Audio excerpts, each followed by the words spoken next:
there will be a committee of the whole.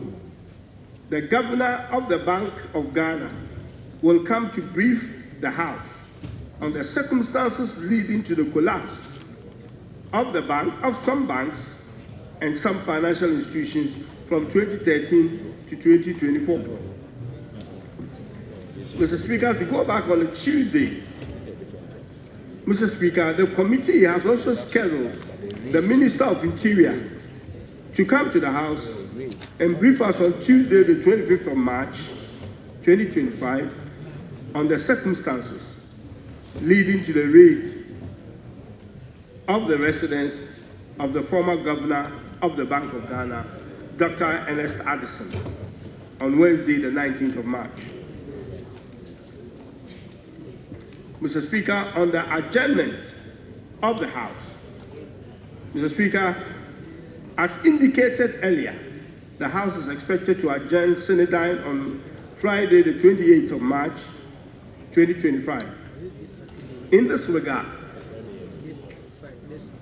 the Business Committee entreats all honorable members to continue to devote themselves to the scheduled business for the last week of the first meeting of the first session to enable the House to adjourn as proposed.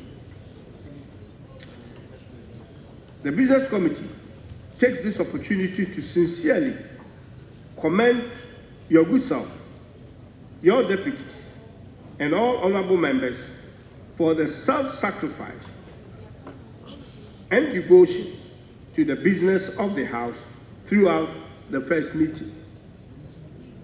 The Business Committee urges all honorable members to continue with the commitment until adjournment Senedine. The Business Committee wishes honorable members a happy Eid al-Fitr as they bring the hallowed Ramadan to a close, and also pray that Allah answers all our prayers. As we draw down the curtains on the first meeting, the committee also wishes all honorable members a restful Easter recess, hoping that we will all return in the best of health for the business of the second meeting. Mr. Speaker, in conclusion, in accordance with Order 2162, subject to Order 67, the committee submits to the House the order in which business of the House shall be taken during the week. Mr. Speaker, I ask the Housing Department to capture the business statement in its entirety. Mr. Speaker, I so submit. Thank you very much.